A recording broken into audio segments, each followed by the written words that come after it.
Welcome to the Human Capital Innovations Podcast, where your source for personal, professional, and organizational growth and development, where we share original research, explore industry trends, and interview executives and thought leaders from across the globe. We hope you join us often for practitioner-oriented content around all things related to leadership, HR, talent management, organizational development, and change management. Maximize your personal and organizational potential with Human Capital Innovations Podcast.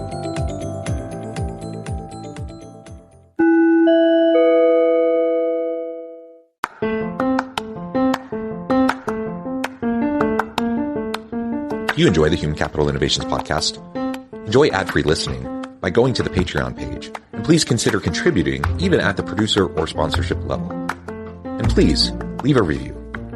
Thank you for your support.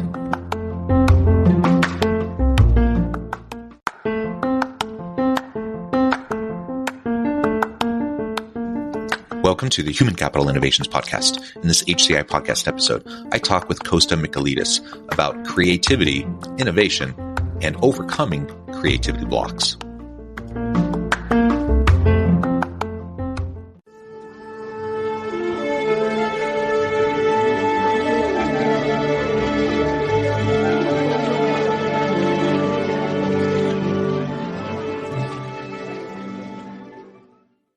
Costa Michailidis, welcome to the Human Capital Innovations Podcast. Hi, John. How's it going?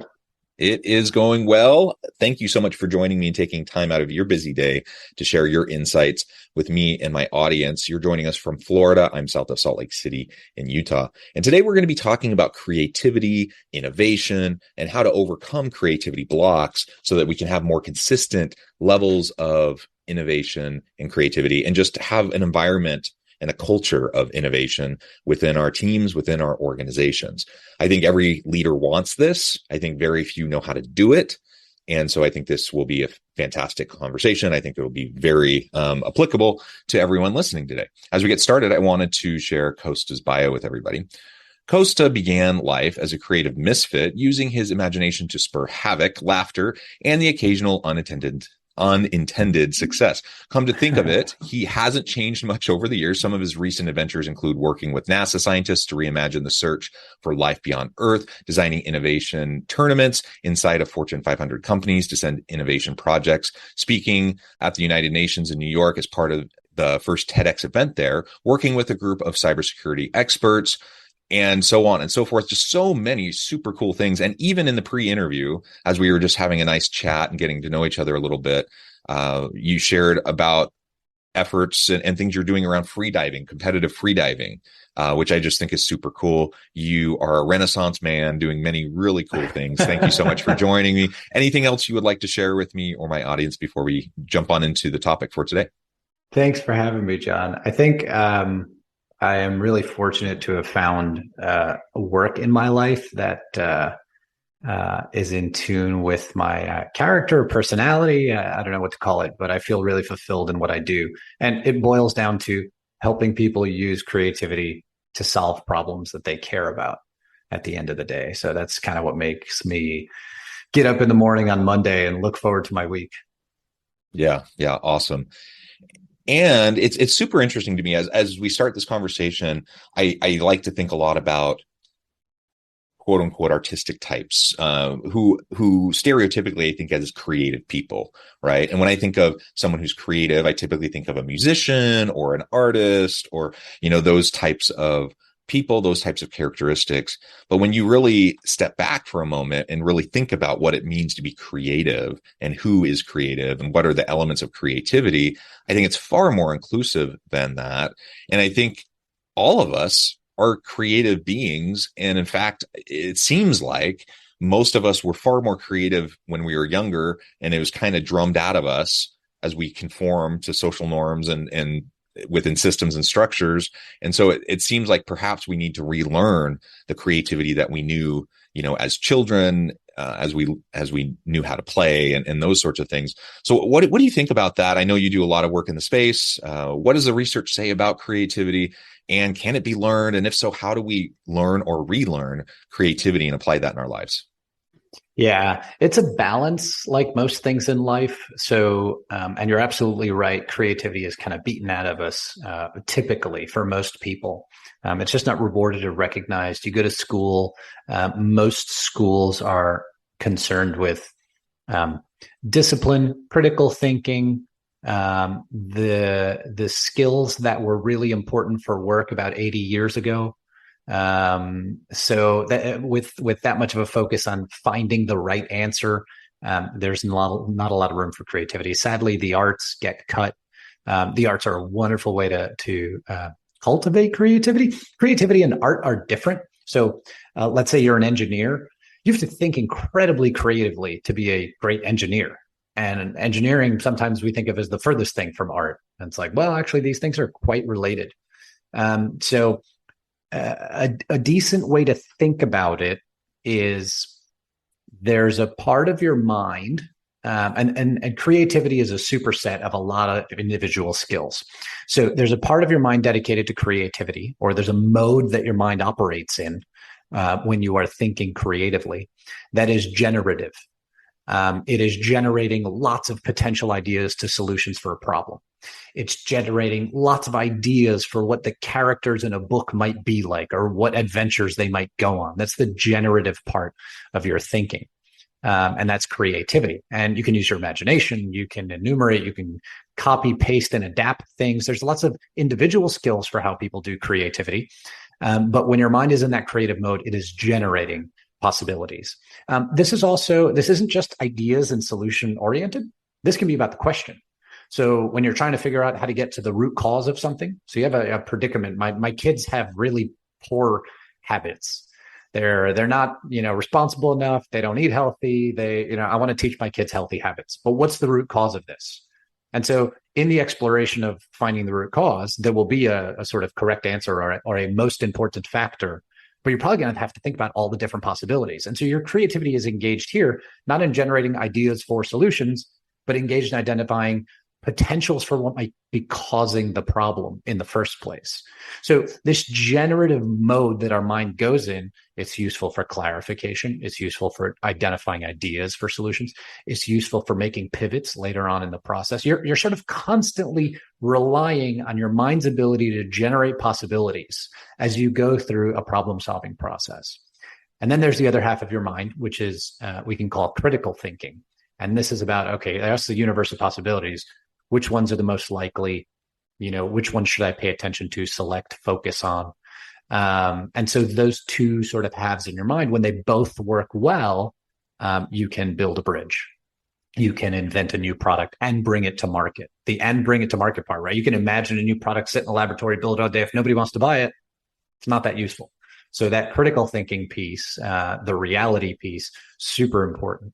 So those are the sort of two halves. And I do think you're right that they kind of get beaten out of us as we grow up. So there's a lot of relearning that we have to do. Everyone is innately creative. It's half of you.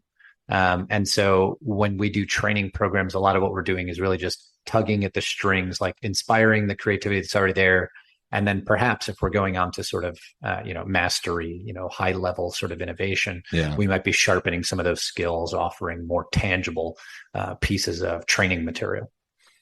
Yeah. And I really like how you articulated various components of creativity, different modes of creativity, because it's not just, I think, the stereotypical things that most people think of. Like you said, being an artist and being creative aren't there. It may be a Venn diagram, maybe there's a lot of overlap there, but it's not the same thing, right? And there are lots of ways to be creative. And even like you were just saying, what I was hearing is just the ability to generate the right questions in your mind as you're dealing with issues. How many people are really capable of asking the right fundamental questions to dig below the surface and really get the root causes of the challenges that we face? It's been my experience that's a quite the skill set that very few people actually have. And so, but that's creative. That's something that's going to drive innovation.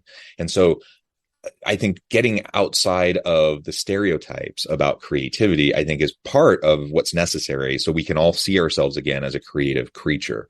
I like music. I like art. I'm not particularly good at either of those things. I like sports. I'm not particularly good at sports, but I do them and I have fun with them.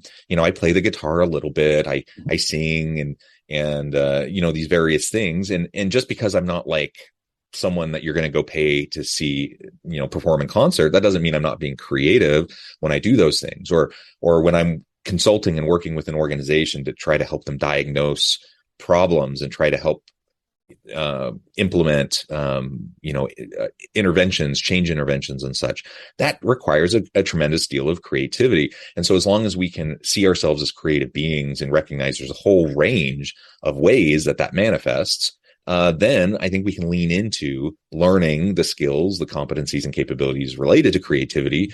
And because I do think we can relearn those and develop those over time, just like they were kind of beaten out of us. We can relearn them, and we can foster that kind of an environment within ourselves, within our teams, so that we can thrive and have innovation. And you used the word innovation just a minute ago, and I'm wondering how what's the difference between creativity and innovation in your mind?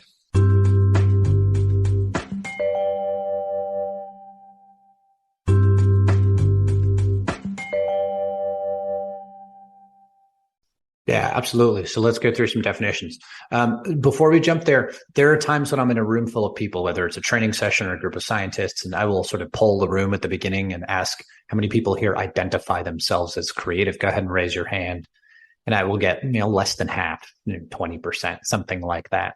And then I ask again at the end, and a whole lot more hands go up. And it's because, it's not because in this short training session, we have made them more creative at the core. It's like, no, we've sharpened some skills. We've done a little bit of work. The real heavy lifting is the repetitions over time, developing the habits that happens over a long period of time. And that's training. What we did is we just woke up what was already there. And so the self-identity, like thinking of yourself as creative, is something that was automatic when you were a child. It gets buried, and then you kind of got to lift up. And that's a lot of people. So let's go through definitions. Innovation is a word we use to describe something that is new and useful. If it has one of those elements but not the other, we don't use this word. So if something's just new but not valuable or useful to anybody, it's just a novelty. If it's valuable but there's nothing new about it, we might call it valuable. It might be essential. It might be critical, crucial. We use other words. When you get both of these elements, new and useful, we call that innovation. If it's brand new, nothing like this has been done before, you could call it invention. That might be the older word. Same root, same idea. So that's innovation, the noun. It's also a verb. So to innovate is creating new and useful outcomes, products, processes, books, music, whatever the thing is.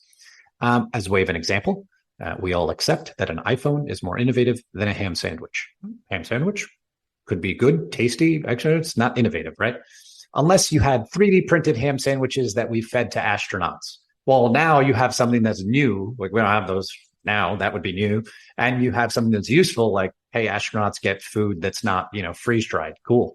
Or the Star Trek replicator ham sandwich, right? Yeah, exactly. That would be new and useful. We would call that innovative. And then, of course, the verb. So the verb to innovate is to create these new and useful outcomes. And we talk about innovation processes. So you can think of agile, design thinking, creative problem solving. There's a variety of different sort of methodologies that get tossed around. Even the scientific method, you could probably categorize as an innovation process. It is meant to produce new and useful discoveries, potentially just new discoveries. Useful with science tends to come decades later, which is awesome when you really get to do basic science that way. So that's innovation. Creativity is an individual human capacity.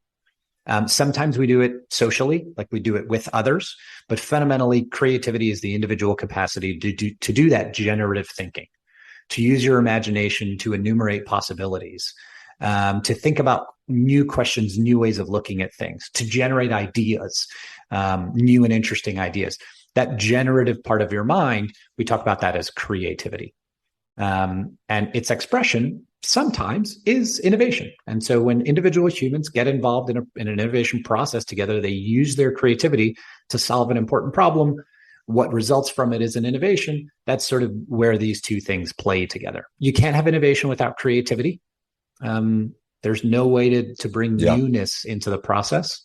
And if you had sort of naked, bare creativity without any thought as to where it might be valuable, you wouldn't necessarily have the sort of the value add, the business. Make their Christmas unforgettable with goat guns. Looking for the perfect gift for your husband or man who is a gun lover? Look no further. Goat guns are the greatest gift of all time miniature gun models. They are the perfect blend of quality and detail. From pistols to rifles, there's a goat gun for every collector, history buff, or gamer. Whether for display or for a fun collecting hobby, goat guns will bring joy and excitement to him. Surprise your loved ones this Christmas with a goat gun, the ultimate gift that won't disappoint. Shop at goatguns.com. Impact of that creativity. So that's where those two things come together.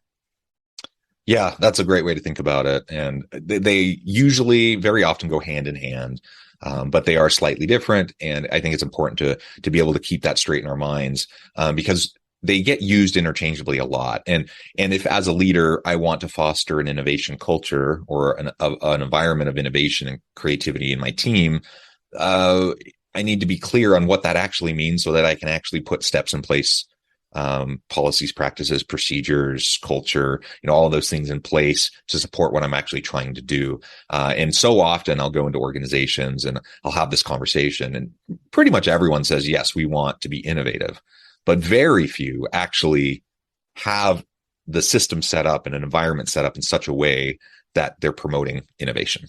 And in fact, oftentimes they're actively undermining innovation, perhaps unintentionally, perhaps as an unintended consequence, related to some policy or something. But most of the time, they're actively undermining their desire, their intentionality towards innovation.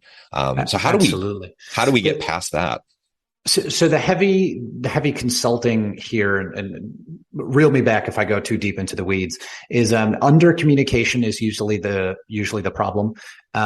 Part of communication is defining. What we invite organizations to do when we work with them is define innovation for yourself. Have the conversation about semantics, do the defining process in your organization. What does innovation mean here? And what would it mean to you if you could be innovative? So that's the sort of motivation or purpose piece of the equation. The approach we take is a storytelling approach. So we'll typically go into an organization and invite them to ask for stories about where creativity is being used in the organization. So bring us stories about creativity or creative problem solving. Where are people using creativity? Where are they using it to solve problems? One is slightly more general than the other. They're both useful questions. The stories that come back, we then look at them and we ask questions about, okay, what purpose is driving people's creative problem solving? Here we're using creative problem solving as like really tiny innovations. Anytime you're sort of using creativity to solve a problem, you're doing really little innovations, which is great, or big ones. Building a new kind of rocket is also creative problem solving. It's just scaled up at that point. Everybody recognizes it as innovation. We're looking for the really tiny evidence. Not necessarily everyone would recognize that as innovation, but anyone can recognize it as creativity being used to solve a problem. So we ask for those, stories come back, and then we say, okay, well, what purpose is typically driving people? Which people are doing the creative problem solving? Which people aren't? Which people are doing it at which times? You could really dig into the people piece. We ask about process. What process? How long does it take? Do they do it quickly? Do they do it on the fly? Is this something going on in the background? Is there some idea stealing going on? Is that good idea stealing, bad idea stealing, et cetera? So purpose, people, process. Ask about the environment. In which environments are people feeling safe to be creative or willing to be creative? In which environments do they struggle to use their creativity? In meetings with lots of people? Is it easier in small groups? Is it easier at the water cooler? Is it easier in a meeting with your boss? You can imagine typical answers to these questions. Sometimes you get atypical answers. And then the last is the product. So, okay, you're using creativity to solve problems. Which problems? What product? What's the outcome of this? What product is being produced and so forth? So we look across those dimensions. And what we see is there's already a culture of innovation. There's already one there. People are already using creativity to solve problems in small ways here and there. or in big ways. Like if you go into an organization with established innovation processes, the stories should reflect the policies and procedures that are in place. If they don't, then you have disconnects. So what we do is we don't typically try to come in and say, this is what the research shows is an innovative organizational culture. You should change your culture into this. So, no, that's a horrible idea. You should go and learn how the culture is already being innovative and understand where the leverage points are and see if you can grow from there. So far more gentle, smaller investment, better outcomes, more reliable outcomes. And we call that story mining. So go and mine for stories as a starting point. Yeah, I love it. I think that's absolutely the right approach. Maybe you could describe for us one of the most interesting innovation projects you've ever worked on, whether that's working with a client to try to help them ramp up innovation and that innovative culture and the mechanisms for innovation, or something else. But yeah, share with us some really cool innovation project that you worked on.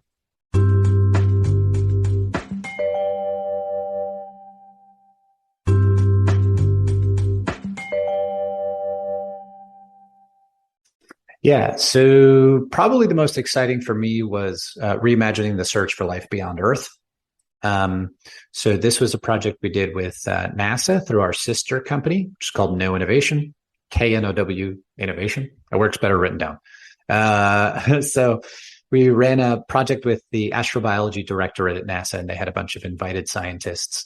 We've done a number of events on this. So we did the 10-year roadmap, and then later on we did other conferences. So a variety of interesting pieces of work has come out of this. But the premise is as follows.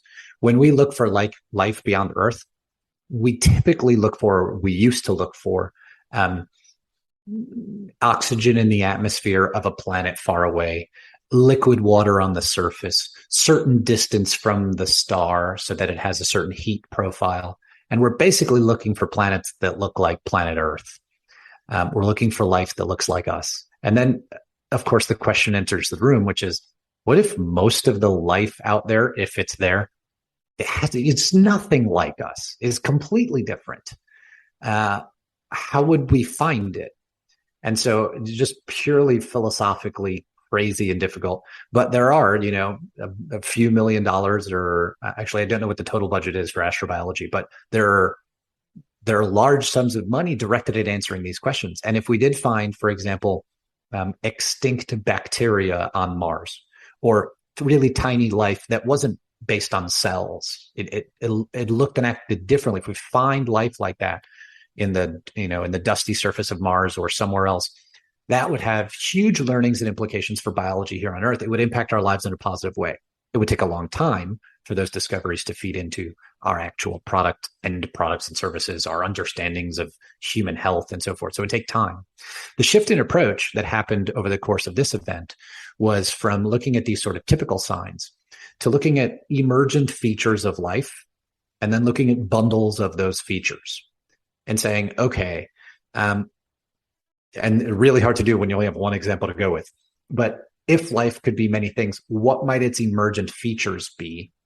And then can we look for those emergent features and figure out where there's a threshold? Like if we were to scoop up a chunk of dirt on an exoplanet, or scoop up some ice off Europa, which is a frozen moon around Jupiter, and we were to look inside that, what kind of chemistry could we look for that would have signs of life that wasn't necessarily like us? So this was the reimagining.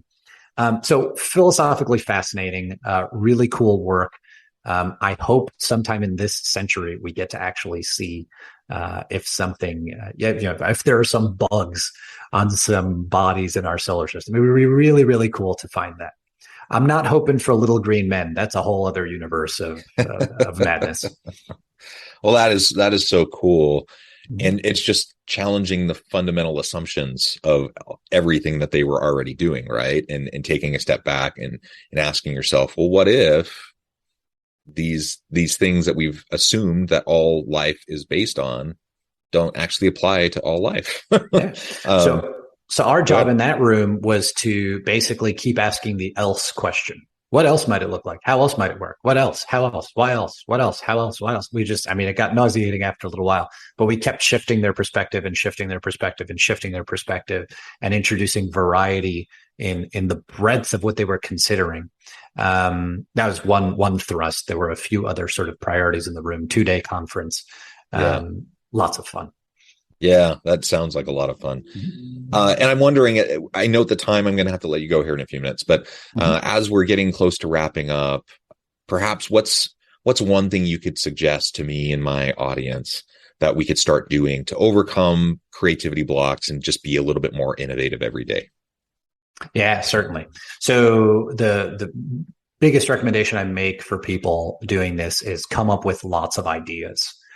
So when you're in a situation where you need creativity and imagination to do something, so if there's a known solution and there's an expert to hire, great, fantastic. No need to waste, time and effort. This is the known solution. Go do it. No problem with that. If you're living outside of that, if you're in a situation that's too individualistic and unique, brand new, you're trying to teach your kids healthy habits, not the prototypical child that's written up in this blog post here that didn't work at all, right? You've already hired the expert, that failed. Whatever the situation is, if you need creativity, if you need ideas for solutions, if you're trying to come up with ideas for a new product at your business or ways to grow your small business or whatever the challenge is, come up with lots of ideas. Lots. I mean, like 100 or more. And the idea here is that you want to set a really high target. This works in generating really good ideas. The literature, the psychology literature demonstrates it. We've sort of run the experiments casually in our rooms with scientists. It works there. We've done it with businesses. It works there. And what it feels like is really cool. So you generate your first few ideas, and that's what you typically do. And so that feels normal. And then you sort of experience this lull. You're like, I'm out. There's no more ideas. Not true. There are infinitely more ideas at the other end of this lull. So you'll experience a lull. Then you'll come up out of it and you'll have another batch of ideas, and these will be slightly more novel. Your brain now is needing to reach to more interesting places to make these. And then you might experience a second lull, and you come out of that and you get even more originality. So the reason coming up with lots of ideas works to help innovation along is because if you just generate 5, that's all you have to work with. If you generate 50, just statistically, you could have more good ideas in there. In addition, as you generate more, you force your brain to go to more novel places. You get a higher concentration of novelty. The chances that there's a good idea goes up as you go on. This is the compound interest piece. And then lastly, as you practice this skill over many iterations, months, years, et cetera, you get better at it. You get more novelty sooner in your idea generation processes. Some of the tips and tricks are defer your judgment. Don't judge the ideas as you have them. Just make a nice big pile. Worry about judgment later. You can force a connection. You can build on your ideas. So if you're looking to come up with more ideas, you can build on a specific idea, extend it, change it, subtract something, et cetera. If you're looking to go in a totally new direction, you can force a connection to something random. How would Will Smith solve this problem? How would Winnie the Pooh solve this problem? Okay, cool. Now you're on a new branch. You can build on ideas over there and generate more ideas in that direction. Make it fun.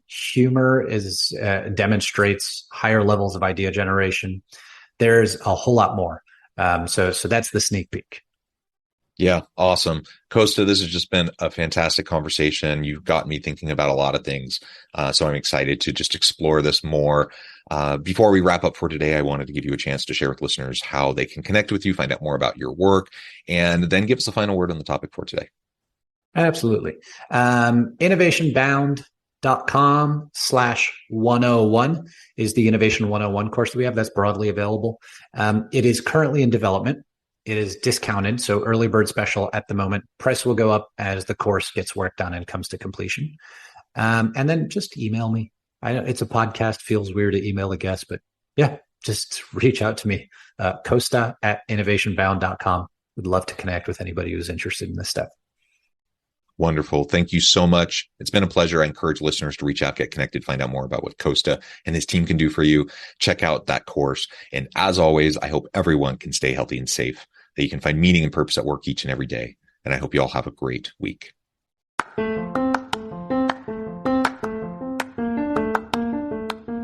you enjoy the Human Capital Innovations podcast? Enjoy ad-free listening?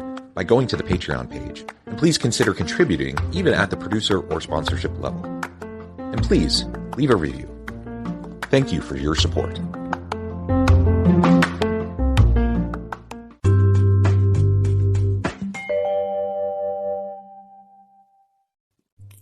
Thanks again for joining us for this episode of the Human Capital Innovations Podcast. I hope you stay healthy and safe and that you have a great week. Make their Christmas unforgettable with goat guns. Looking for the perfect gift for your husband or man who is a gun lover? Look no further. Goat guns are the greatest gift of all time miniature gun models. They are the perfect blend of quality and detail. From pistols to rifles, there's a goat gun for every collector, history buff, or gamer. Whether for display or for a fun collecting hobby, goat guns will bring joy and excitement to him. Surprise your loved ones this Christmas with a goat gun, the ultimate gift that won't disappoint. Shop at goatguns.com.